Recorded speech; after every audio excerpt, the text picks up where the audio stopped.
Kochetkov. Ooh, hi, everyone. Welcome to the Canes Corner podcast. I'm Adam Gold, and we are inside PNC Arena, where the echoes of great goaltending are still here. Thank you very much for spending some time with us. We are brought to you by the Aluminum Company of North Carolina. If it's for the exterior of your home, you can find it at the Aluminum Company of North Carolina on Hamlin Road in Durham. No place like it. Sammy Hanna and his crew waiting for you. All you got to do, head them up online, aluminumcompany.com, get your pictures, get everything you need, and they will be attentive to all your exterior home improvement needs. Well, tough loss, 1-0. Pyotr Kochetkov was, to me, the game's best player. I think he was the game's best player for either team. The only other player I would put in the same category as him, obviously, Igor Shesterkin was great. Didn't give up a goal. I get it. I thought Kochetkov's night was busier. I thought his night was busier with better chances. I also thought Adam Fox was outstanding. I do appreciate Hurricanes fans booing him every time he touches the puck. And that's just a fun thing, but I think we all recognize he is a dynamite player. All right, so a number of things I want to run through. And again, games like this, first of all, there is the overarching disappointment of having a chance to get within 2 points, not getting a goal, and ending up 6 points back. There's that disappointment. And it doesn't make it impossible for Carolina to catch the Rangers for the division, but it makes it unlikely. And what we are seeing here is a team that has a hard time. I think Carolina had a very hard time not just starting the game, but even playing it all well in the first, I would say, almost 30 minutes of the game. And if you follow me on Twitter at @AGoldFan, and I wish you would, simply because it's fun. It's a nice little community, and we have fun, and we banter about, and sometimes they get mad, and sometimes we just make jokes. But I did point out early in the second period that when I referred to it as here, 27 minutes into the first period, which was my way of saying, man, the second period didn't look any better than the first in the early going. But pretty much from that point on, I thought Carolina was really good. I thought Carolina dominated the second after probably the first 8 or so minutes. I thought the third period was a lot closer to even. I thought Carolina obviously played with a little bit more desperation late, and the Rangers were taking a few less chances, so they were sitting back a little bit. Carolina got some opportunities because of that, but it also allowed the Rangers some opportunities, and you heard that right there. I mean, during the open, it was a legit 2-on-0. I mean, Artemi Panarin on the left, Vincent Trocheck on the right, and Pyotr Kochetkov in front of the goal. And that was it. Panarin came in, passed it across to Trocheck, and he could not beat Kochetkov. He got over, got the pad out, got the glove out, made the save. It was a dynamite save. And I thought, even though Shesterkin got the shutout and didn't allow a goal, I think Kochetkov was the better goalie tonight. And I think when you go back, and this is why I think this part, we're going to paint some negative pictures here too. So this is not all roses after a 1-0 loss to the Rangers. But I think if you go back and you watch that game and you think about where this team is in terms of their goaltending right now, I thought it was a legitimate concern after the Winnipeg game how Kochetkov would respond. And then they had all these days off, and then Anderson plays against Montreal, and it was a full week until Kochetkov played again because he got the Saturday afternoon game in New Jersey, as though he's Carolina's Saturday afternoon goalie. And I thought there was a legitimate concern whether and what Kochetkov was going to be like. But I mean, he was good against New Jersey. He was great tonight. And I think if you're the head coach, you're probably going, well, you know you're in alternation mode. Freddie's going to play on Thursday. The only way Freddie was not playing on Thursday is if Kochetkov didn't allow the goal off Skjei's, wingtips and through. And it was a 0-0 game, and Carolina wins it in overtime. The only way Kochetkov would play again is if he had pitched a shutout. So we'll see Freddie on Thursday against Florida. And then we'll see Kochetkov, my guess is, or Anderson, one of the two, but I think it'll be Kochetkov on Saturday in Toronto, where Kochetkov has already won this year. And then you'll see Anderson and I think we're kind of in rotation mode. I think this is the way Rod's going to do it. And I believe that we're going to get a chance, he's basically going to go better goalie wins. And there's nothing wrong with that. Straight competition between two guys. Plus Anderson, he hadn't played in a long time, so it probably is better to go just kind of go back and forth. But I think Kochetkov is going to going to plant his flag in the crease and say, I dare you to start Anderson over me because I'm better. And I'm not saying Anderson wouldn't have been just as good tonight, but I thought Anderson was great. I thought Kochetkov was great tonight. So that, my biggest takeaway from the game is probably being more confident in Carolina's goaltending than I was even before. Because this was a game that, frankly, through no fault of his own, Kochetkov could have allowed another couple of goals. I mean, the first period was just atrocious. That there were no goals in the first period. And it's funny. I said this during the intermissions when I was talking to Walt Ruff in the first intermission on the network. I make notes, plays that I want to discuss, plays that I want to remember, little things. And in the first period, I'll just read you what I've got. Kane's power play, awful. Best chance by Zibanejad. That's right. That would be shorthanded. By the way, it's now, I'll get to this stat in a minute. Jarvis, offensive zone giveaway leads to a Rangers chance. 37 retaliation penalty. We're going to talk about that. Then heads to the room. He was okay. Pyotr Kochetkov was great. Brett Pesce had a couple of really nice defensive plays. Panarin in transition. Burns steals. Trocheck alone over the bar. Fox off Skjei's skate and in. Notice something similar about every single thing I read? They were all in the Carolina end in the first period. This is why I'm watching the clock and watching the play at the end of the first period thinking this will be robbery if the Hurricanes can get out of this period 0-0. But they couldn't. Rangers deserved a goal out of that period. We've seen tons of Carolina periods the same way where you don't get a goal, but every once in a while you get a lucky one. And you go, oh, it was lucky. Well, you deserved that. And the Rangers deserved a goal no matter how they got it. And then I thought in the second half of the second period, I thought Carolina deserved a goal, just couldn't get it.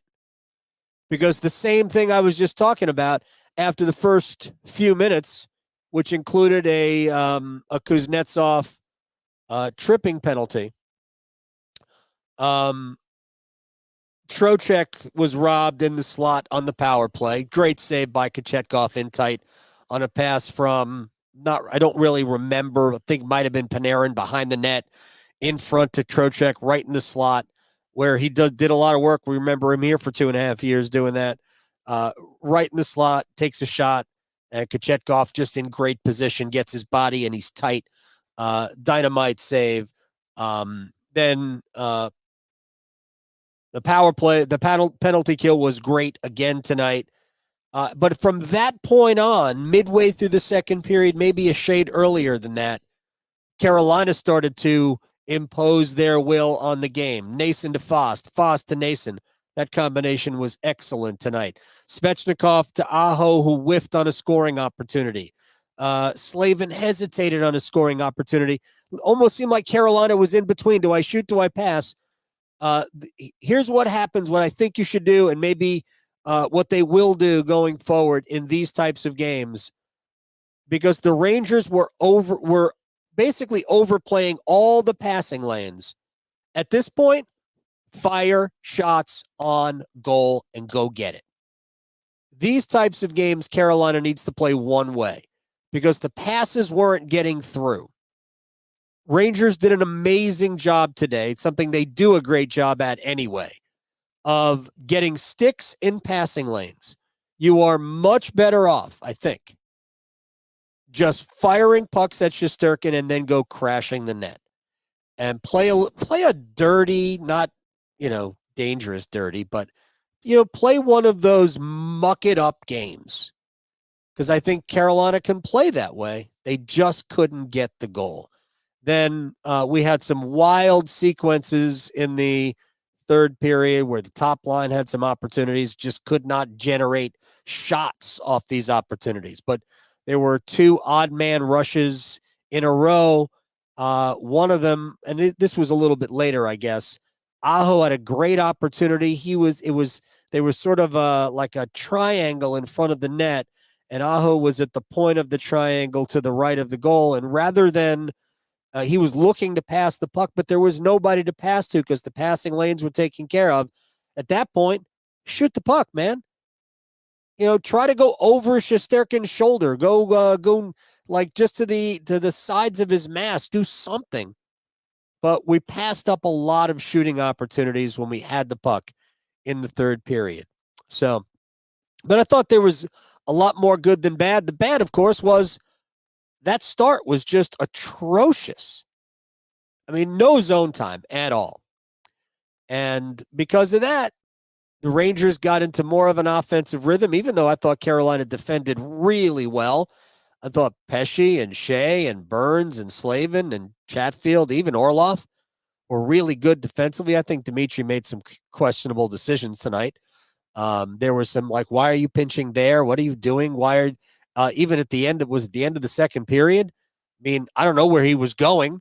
And all of a sudden the puck's behind him. Like, dude, just keep the puck in front of you. We don't have to make an offensive play here, but we can't give up an odd man rush, and we almost did.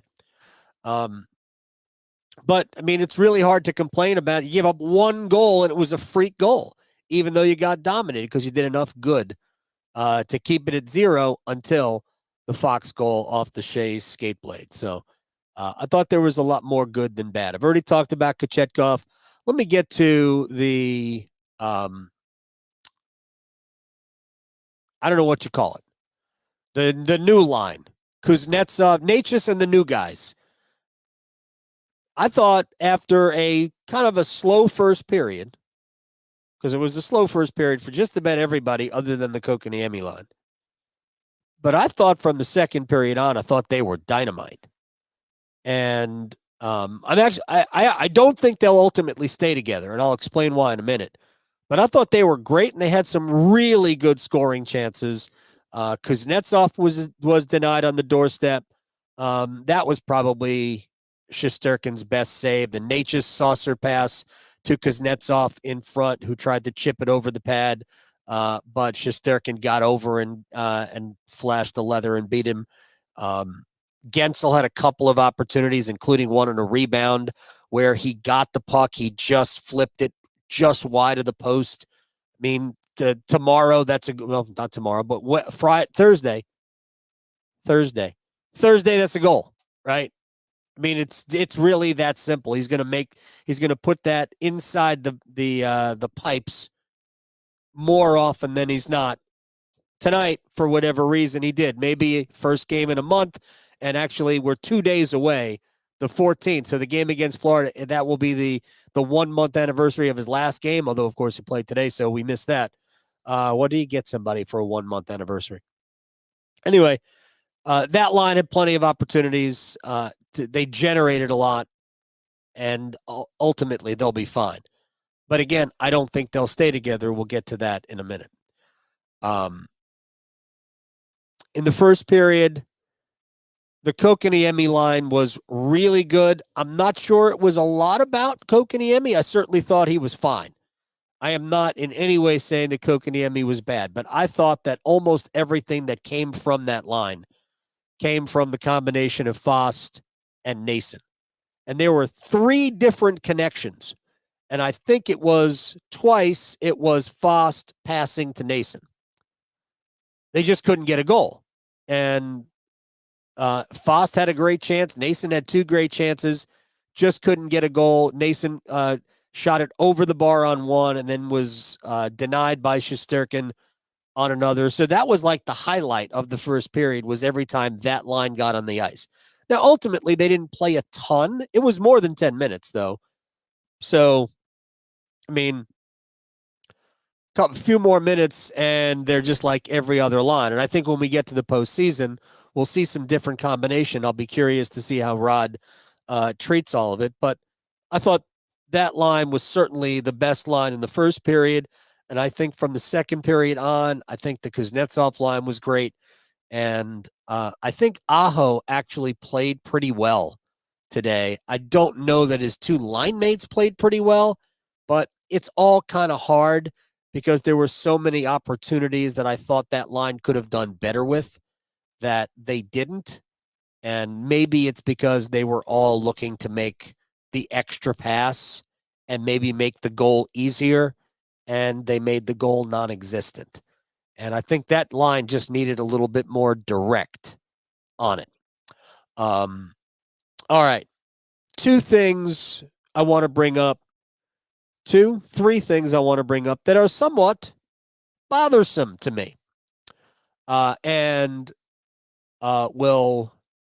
me go through a couple of questions here first.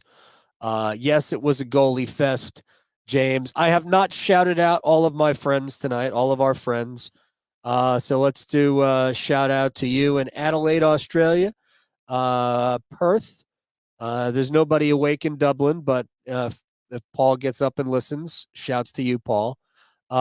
Virginia Beach, Washington State, Alaska, Hawaii, Schlemazel, whatever. I thought, all right, here's some I said I was going to go through a couple of quick questions.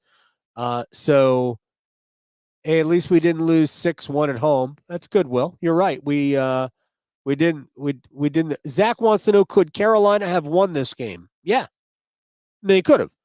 Could have also lost by more than 1-0, but yes, Carolina could have won this game for the same price. Again, the goaltenders were both good. I mean, I thought Shesterkin was great too. I just happen to think Kochetkov was spectacular. Svech seemed to let the Rangers get in his head. We need to get him back to being 100%. So let's go there, Nathaniel, because this is one of the things I wrote down. Andre can be an amazing player, is an amazing player, but can be an amazing, effective player if he stops letting those things bother him. So I think by now you understand there are 2 things about me. I am not a homer. I abhor homers. I am a Hurricanes fan as much as any of you. But I will not ever play the we got robbed. I hope that if you see me or hear me complain about a call I think is bad, or something like that, you'll believe it, because I am not one of those we never get the calls or anything like that. I don't believe referees. I don't think they know. I don't think they care. I think they're trying to do the best job that they can. I think it's a hard game to officiate. And I do think that Carolina will get their share of breaks, and I think they have gotten their share of breaks. Does it even out? I mean, over the long haul, yeah, they do. Over the short term, maybe they don't. And we'll get to the short term in a minute. But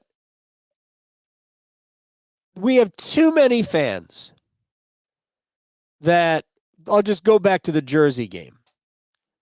Timo Meier's coming in. He's going to hit Andre. It's going to be late. It probably should be a penalty. But he missed Andre, hit his own teammate. And I don't know. I mean, I would be all about sending Meier to the penalty box for an attempted roughing or attempted interference. Now we see attempted holds get called, but only because the arm is there. But we've seen it both ways. We see attempted trips get called when they don't notice that it was embellished. And that would, I'm speaking to you, Timo Meier. But Meier didn't actually hit Svechnikov. He certainly didn't hit him enough to warrant a penalty. And Andre, who went back at Meier later, like immediately after that, you got the retaliatory penalty. So, first of all, he missed you. Why are we retaliating? So you go to the penalty box. And tonight, after a good hit by Gustafsson, Svechnikov was in the offensive zone and getting ready to take a shot. And Gustafsson said, I'm just going to hit him instead. It's a clean hit, textbook hit. And, I mean, there's no leading with the shoulder. There's nothing bad about it at all. It just stunned Andre. And what does he do? He retaliates. He goes to the penalty box, and the Rangers send their power play out against Carolina. And in the past, that's been horrible for the Hurricanes, although it's been fine this year. The Canes have killed off 9 of 10 Ranger power plays in 3 games, which I think bodes well if these two teams meet in the playoffs. Get to Carolina's power play in a second. But Svech has to stop that. Rod addressed it in the postgame too. Corey Lavalette of the North Star Journal asked him about it. Like, those are terrible penalties to take. A, you're in the offensive zone. What are you doing? Second time in 3 games. So Andre's got to get that out of his game. And the notion that it's okay to retaliate because, well, we don't want to get pushed around. Like, why don't you grow up and go about the business of winning a hockey game? So stop that. Stop this macho crap that doesn't do anybody any good. And it's never good to have one of your best players sitting in a penalty box when he shouldn't be. So that part of Andre's game has to come out. And honestly, it may never come out. This is year whatever. This is year 6. So this part of his game is probably never going to come out. We're going to have to live with it. But that doesn't mean we can't be mad at it, because I was mad at that penalty, and I was mad at the penalty he got in New Jersey because it's an unnecessary penalty to take. If somebody took liberties with you, that's one thing, but that ain't what happened. Just like when Svechnikov hit Hampus Lindholm in the series with Boston a few years back, and it just a perfect textbook hit. Just like nobody from Boston should go at Andre. You shouldn't get penalized for playing a game right. So, shouts to Gustafsson for making a good hit, good clean hit. And come on, Andre, you got to be better. None of that. How about this? This is a great stat. Remember after the game, I guess it was on Sunday, where Rod was questioning why does it always seem like we're in the penalty box more than the other team? So I knew overall that the power play opportunities for and against were about even. The Hurricanes actually are minus 10 over the course of the season. So now we've only got 17 games left, 65 games played. Hurricanes are minus 10 on the year in power play opportunities. Now, I know Carolina has the puck more. Theoretically, if you have the puck, their possession numbers, they have it almost 60% of the time based on shot attempts. But they do have the puck. We all agree. Carolina has got they have the puck is not even as much as they used to, like in the last couple of years. So theoretically, it's hard to commit penalties when you have the puck. It's not impossible, but it's harder. But the Hurricanes have been in the box 10 more times or have allowed 10 more penalties, power plays, than they have received. It's minus 10 in that number. But here's the interesting part to me, because the real difference is in the last 17 games. This is a stat. In the last 17 games, Carolina has had the same or fewer number of power plays than their opponents. In each of the last 17 games, 14 times they've been minus in power play opportunities, and 3 times it's been even. Carolina's actually 10-3 in the games where they get fewer power plays, and 1-1-1 in the games where they are even in power plays. So 2 things it says to me. 1, it doesn't really matter, even though we know it does.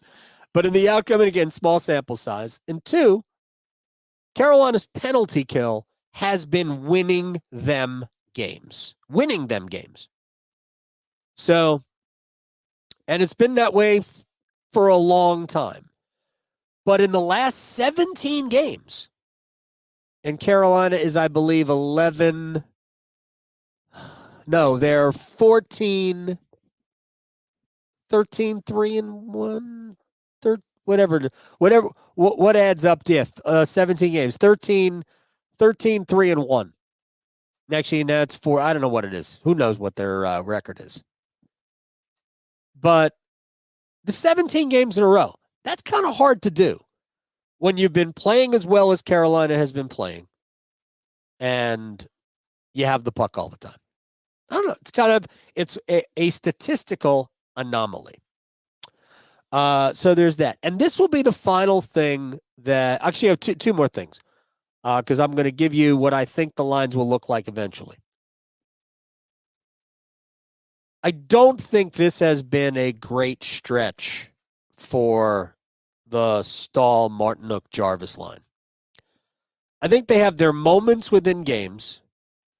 I think for the most part, like I thought they struggled tonight against Zibanejad, Kreider, and Roslovic. I thought they struggled tonight. They were on the ice for the Adam Fox goal. They could not get to the puck to get it out. Some of that is on the fact that the Rangers are good, obviously, but I also think that there were opportunities to get the puck out of the zone that they just couldn't get. I didn't think it was a particularly good game for Seth Jarvis. We need more from him. And I wonder if maybe it's time, and the way I'm saying this is I think it is. It's not wondering at all. I hope the head coach will do this. But let's go back to Staal with Martinook and Fost. Make them the fourth line. You want to use them a little bit more than a traditional fourth line? Fine. You want Jordan Staal to take every important defensive zone faceoff? Fine. Let him do it. You're going to use them in bump up shifts. First, beginning of each period, after power plays, after let them load up on penalty kills. Want to do that? You want to use them, especially on home ice, for handfuls of shifts against top lines? Fine, do it. But I think it almost seems to me like they're getting a little exposed right now. And I don't know that that's not about Jarvis being on that line or not. I don't. But I didn't particularly care for them tonight. And I also think that this team needs Seth Jarvis's offense.